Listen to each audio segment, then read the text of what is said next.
Parents of Reddit, what are mistakes that you feel that you made that others could learn from before it is too late? If you're going to give in early. For example, if your kid wants ice cream and you say no, and they beg a little, that's when you'd give in. If you give in once they've started kicking and screaming, then you've just taught them that's how they get their way. I'm not saying always give in, and I'm not saying that you should in the first place, but if you change your mind or decide to give in, do it quick. Otherwise, follow through and keep it at number. I would also recommend adding reason, condition on why you gave in. If you do nothing fancy, something like, oh yeah, it's Friday, we can get ice cream after all, or it's true that I did a lot of bike today, okay, let's get ice cream. I find it that the kid seems to be less focused on you giving in, understands a bit that there are reasons for when you say yes, and said reason isn't him complaining, and it helps him understand why you're saying no next time, if the condition isn't met, like it's not Friday in my example. Make time for your kid.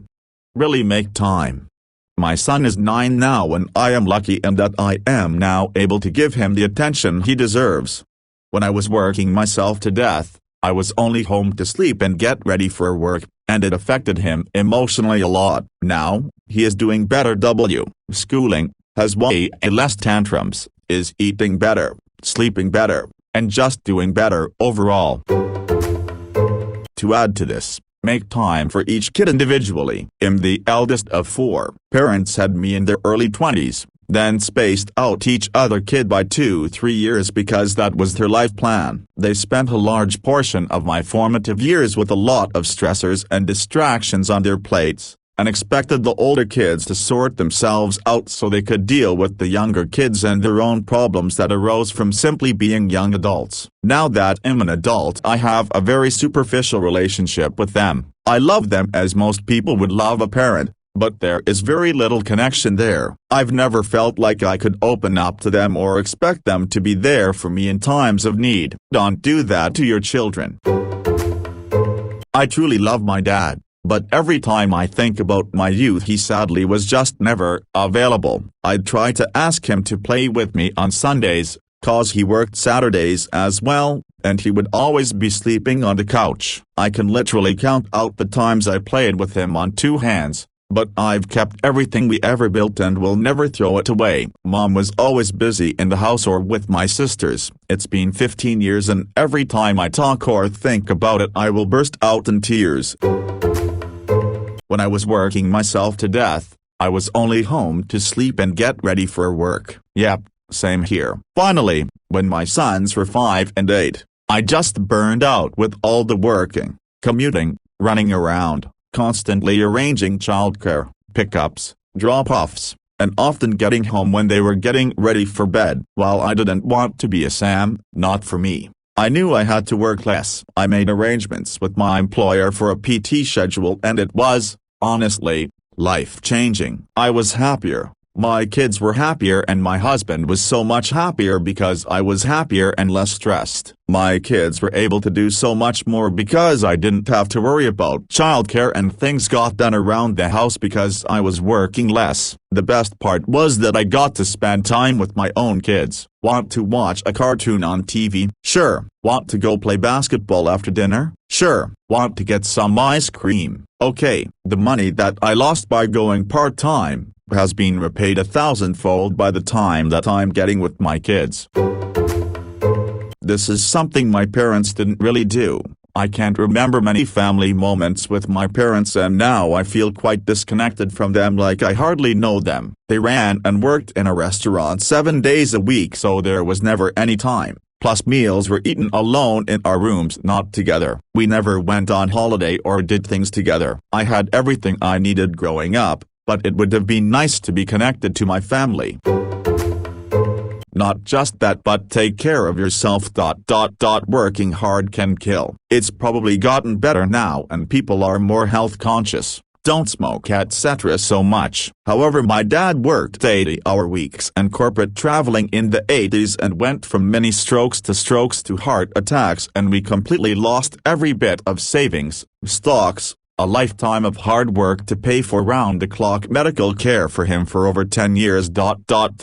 Nursing homes etc. You don't want to know what it's like having no male role model but a shell of a human, nearly blind, paralyzed and brain damaged severely. I only ever saw him as a real person before the age of 7 or 8, and that was barely because he worked so hard. And really, what all that did was give me a pathological apathy of working hard like that, serious motivational problems, and I thought I would die or be sick by the time I was 20 for no reason as a child. Kids absorb so much you may never fully know, and what's sad is that even when you do try to explain things, that's not always going to work. They may still draw conclusions that are irrational that might not be visible for decades or ever.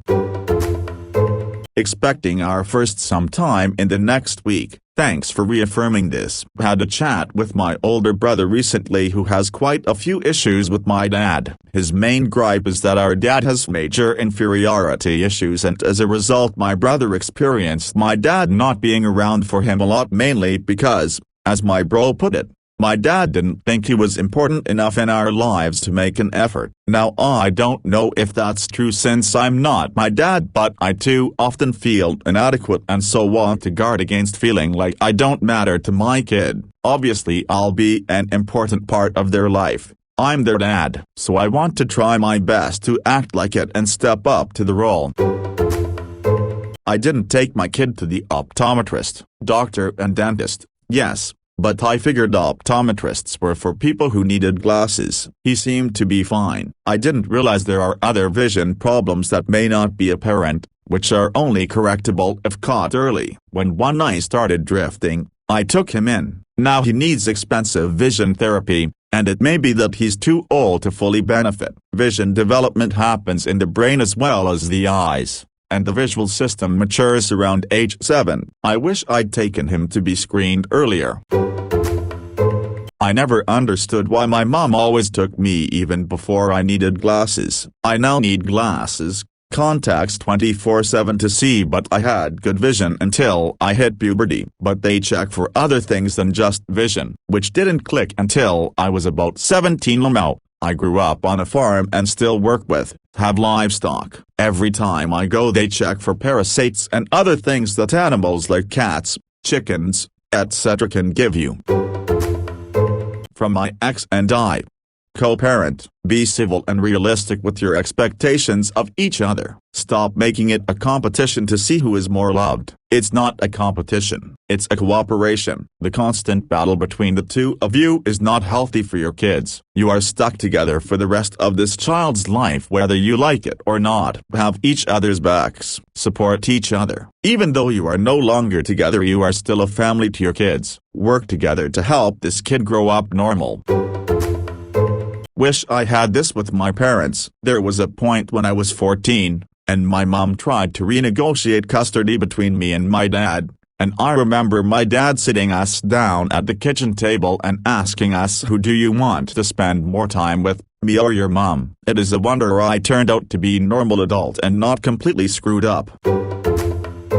My parents are really big believers in this. They were divorced when I was about 7, 8 and my brother was about 2, 3. They would argue a lot and eventually just realized that they were better off separated. They are good friends today and have both gone through one more divorce. Not with each other, but my former stepmom and former stepdad were real pieces of work and they had each other's backs when shit went down. My dad even let us stay at his apartment for a few days after my stepdad had a rage fit and we had to get out. Despite his apartment already kinda being crowded, I spend most of my time at my mom's. But even though I'm now 18, I still go to my dad's every weekend because we have a really good relationship, which I am eternally grateful for because I know that's not the norm. They always talk to each other when making big decisions about us and they never speak ill of each other. I am incredibly fortunate to have them as my parents, as I know that children of divorce can have really bad relationships with one or both of their parents.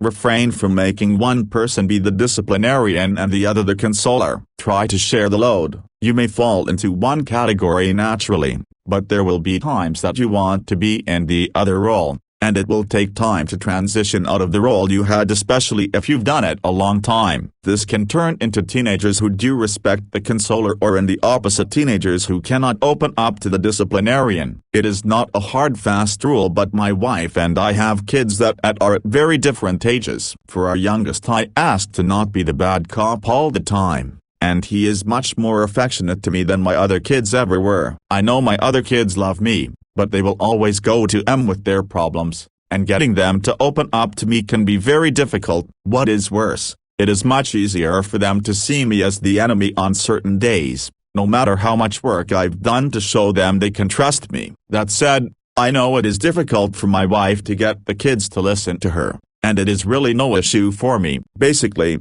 realize that you are building a long-term relationship with your child, and starting at very young age, the time will fly by for you, and what seem trivial to you may be a very big deal for your kids. Even after all of that, don't overthink it. Take time to stop and live in the moment. Raising kids is a very rewarding experience. I have 4 ranging from 6 to 17. And each brings us so much in their own way. 4 very different personalities, and at the same time pretty much the same people. Enjoy that. I'm the youngest in my family by 5 years and was 100% an accident. When my mom found out she was pregnant with me, she told my dad he needed to step up more than he did with my sibs. When my sibs were little, my dad was just starting out as a lawyer, and was super busy. And my mom wasn't a citizen yet, so couldn't work much. He did, and I was much closer to my dad when I was little than my siblings were. This is hard for us. My husband is gone for work for months at a time, military. He doesn't always have the relationship where the kids are going to trust and listen to him like they do for me. I also don't want them to feel like dad coming home means someone stern is showing up to crack down on them. But it does mean that sometimes he shows up and gets to be the fun parent. If we're going on vacation, we wait until he can join us for the bigger trips. If they're engrossed in a game or talking, I'll let them stay up an hour later with their dad. If they're playing with just me, I make them put the game down to go to bed. They need one of us to be consistent and predictable, but I'm definitely the less fun one by default. Start learning about your emotions now. Not how to control them or make them go away, but how to identify, name, acknowledge, breathe with, love and accept them. Then learn what they are trying to tell you about what you need and want. Life gets a lot easier when you can do this. It also saves your child years of therapy. Read the book you wish your parents had read. And, Part 2. Pass your emotional vocabulary on to your kids. Teach them the names of their emotions and that they can ride those waves and come out alright on the other end.